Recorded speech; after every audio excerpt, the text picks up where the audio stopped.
गुप्ता जी ने शपथ ग्रहण कर ली है, शपथ ले ली है। दिल्ली यानी इंद्रप्रस्थ की कमान जो है उन्होंने संभाल ली है और अब बीजेपी के लिए आने वाला जो समय है चुनौतीपूर्ण तो रहेगा। कई कार्य उनको करने हैं, कई अपने वादे जो है वो पूरे करने हैं, जनता के भरोसे पर खरा उतरना है। लेकिन आज के दिन की वो झलकियां आपको दिखाते हैं क्या कुछ खास रहा 7 तस्वीरों के माध्यम से। स्थापित भारत के संविधान के प्रति सच्ची श्रद्धा और निष्ठा रखा। स्थापित भारत के संविधान के प्रति स्थापित भारत के संविधान के प्रति सच्ची श्रद्धा और निष्ठा रखूंगा। स्थापित भारत के संविधान के प्रति सच्ची श्रद्धा और निष्ठा रखा। स्थापित भारत के संविधान के प्रति स्थापित भारत के संविधान के प्रति सच्ची श्रद्धा और निष्ठा रखूंगा। स्थापित भारत के संविधान के प्रति सच्ची श्रद्धा और निष्ठा रखा। स्थापित भारत। जो शपथ ग्रहण की तस्वीरें आपके सामने हमने रखी, अब आपको बता दें कि रेखा गुप्ता दिल्ली की नई सीएम बन चुकी हैं। रेखा गुप्ता ने दिल्ली सीएम पद की शपथ ले ली है। उनके साथ कई मंत्रियों ने भी शपथ ली। इस दौरान पीएम मोदी, अमित शाह, जेपी नड्डा समेत तमाम बड़े नेता इस दौरान मंच पर मौजूद थे। एनडीए शासित राज्यों के सीएम और डिप्टी सीएम, विपक्षी नेताओं, साधु संतों, फिल्मी हस्तियां, झुग्गी झोपड़ी वालों समेत 50,000 से ज्यादा लोगों ने इस कार्यक्रम में हिस्सा लिया। रेखा गुप्ता ने हिंदी में ईश्वर के नाम पर शपथ ली। दिल्ली में 27 साल बाद बीजेपी की सत्ता में वापसी हुई है। हाल ही में संपन्न दिल्ली विधानसभा चुनाव में रेखा गुप्ता शालीमार बाग से विधायक निर्वाचित हुई हैं। वो मदन लाल खुराना, साहिब सिंह वर्मा और सुषमा स्वराज के बाद दिल्ली में भाजपा की चौथी महिला मुख्यमंत्री बनी है। इसके साथ ही वो वर्तमान में भाजपा शासित किसी भी राज्य में एकमात्र महिला मुख्यमंत्री भी बन गई हैं। भाजपा विधायक दल की बैठक में बुधवार को 50 वर्षीय रेखा गुप्ता को 8वीं दिल्ली विधानसभा में सदन का नेता चुना गया और दिल्ली के उपराज्यपाल वीके सक्सेना ने बुधवार देर शाम राजनिवास में रेखा गुप्ता द्वारा सरकार बनाने का दावा पेश किए जाने के बाद उन्हें नई सरकार बनाने के लिए आमंत्रित किया। हमारे साथ इस वक्त हमारी संवाददाता मीनाक्षी श्रियान भी साथ जुड़ी हुई हैं। मीनाक्षी, अगर आप मुझे सुन पा रही हैं तो मैं आपसे ये पूछना चाहूँगा, आज का शपथ ग्रहण समारोह कितना खास रहा? कौन से वहाँ पर वरिष्ठ मेहमान जो थे वो आए थे? पार्टी के आला अधिकारी, वरिष्ठ सभी।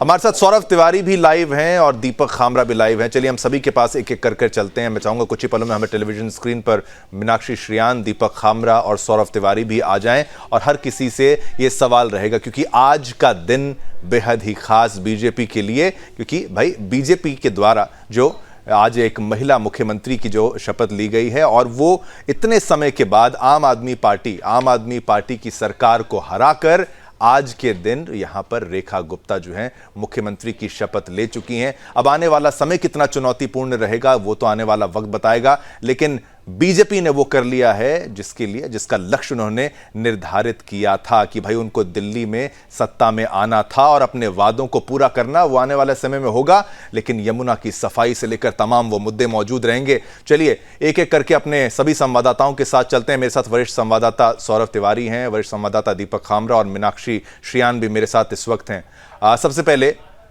सौरभ, अगर आप मेरे को सुन पा रहे हैं तो आज के शपथ ग्रहण के बारे में कुछ विस्तार से बताइए। कैसा रहा आज? कैसे सुरक्षा के चाक चौबंद के बीच में वरिष्ठ नेताओं के वहां पर तांता लगा रहा, सभी वहां पर आए थे, मौजूद हुए थे और आज का दिन बीजेपी के लिए तो अहम है ही है। जी देखिए, आपने जैसे बताया शिवम की चौथी बीजेपी के मुख्यमंत्री बने और चौथी महिला मुख्यमंत्री हैं। चाहे इससे पहले साहिब सिंह वर्मा हो, चाहे सुषमा स्वराज हो, मदन लाल खुराना हो या रेखा गुप्ता, चौथी मुख्यमंत्री हैं भारतीय जनता पार्टी के। और 1998 के बाद शीला दीक्षित, अरविंद केजरीवाल और आतिशी और रेखा गुप्ता। तो जाहिर सी बात है जिस तरह से दो बड़े वर्ग को मैसेज भारतीय जनता पार्टी ने दिया, एक महिला और एक वैश्य समाज को, और आज जिस तरह से प्रधानमंत्री वहाँ पहुँचे और प्रधानमंत्री ने जिस तरह से दिल्ली के लोगों का आभार व्यक्त किया है। देखिए, कहा जाता है कि एक तरफ से कि प्रधानमंत्री नरेंद्र मोदी और भारतीय जनता पार्टी ने असम का घोड़ा हर जगह छोड़ा था। चाहे त्रिपुरा की बात की जाए, चाहे नॉर्थ ईस्ट की बात की जाए, चाहे महाराष्ट्र की बात की जाए, हरियाणा की बात की जाए, हर जगह भारतीय जनता पार्टी की सरकार बन गई थी। लेकिन दिल्ली, प्रधानमंत्री यहाँ मौजूद रहने के कारण भी दिल्ली भारतीय जनता पार्टी जीत नहीं पा रही थी। लेकिन इस बार पूर्ण बहुमत के साथ 2013 में बहुमत के करीब पहुंची थी भारतीय जनता पार्टी, लेकिन 2025 में भारतीय जनता पार्टी पूर्ण बहुमत के साथ 48 सीटों के साथ आज जो पहुंची थी।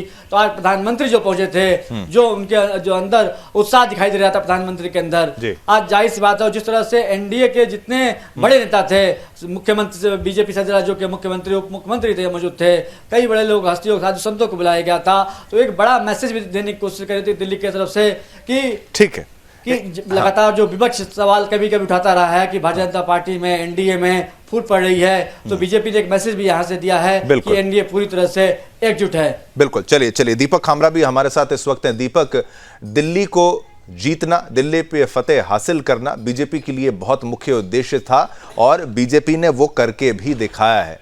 दीपक, इसका रिएक्शन अगर मैं आपसे पूछूं कि आम आदमी पार्टी की तरफ से भी, क्योंकि उनको उम्मीद नहीं थी ऐसी हार होगी और मुख्यमंत्री जो होगा वो बीजेपी का चुना जाएगा, दूसरे खेमे में किस तरीके का माहौल है, और साथ ही साथ आज के दिन के बारे में भी आप बताते चलिए, मंत्रियों के बारे में, तमाम चीजों के बारे में, आज का शपथ ग्रहण समारोह जो बेहद खास रहा। जी शिवम, बताना चाहूंगा कि आज से रेखा राज की शुरुआत हो चुकी है। मुख्यमंत्री पद के शपथ ग्रहण समारोह जो आज हुआ है, जिसमें तमाम जो है प्रत्येक राज्य से मुख्यमंत्री, उप मुख्यमंत्री पहुंचे। बहरहाल उत्तर प्रदेश के मुख्यमंत्री की बात करें तो योगी आदित्यनाथ और बिहार के मुख्यमंत्री नीतीश कुमार किसी कारणवश नहीं पहुंच पाए, लेकिन तमाम बीजेपी के वो उच्च स्तर के सभी नेता, मुख्यमंत्री और जो एनडीए गठबंधन के नेता है वो सभी पहुंचे। इसके साथ ही अगर बात करूं तो वीएचपी, साधु संत, वो तमाम लोग भी मौजूद थे जो आज इस भव्य शपथ ग्रहण समारोह में पहुंचे। इसके साथ ही अगर बताना चाहूं तो 6 मंत्रियों ने भी शपथ ली है और कहीं ना कहीं आज का जो भव्य कार्यक्रम था, बीजेपी एक 27 वर्ष बाद जो वनवास काटकर अब सत्ता पर आई है, वो जोर जोर से इसको ऐतिहासिक बनाने का प्रयास कर रही थी। वैसे भी रामलीला मैदान ऐतिहासिक रहा है, लेकिन आज भाजपा ने 27 वर्ष बाद मुख्यमंत्री बनाकर दिल्ली में इसको और अधिक ऐतिहासिक बना दिया है।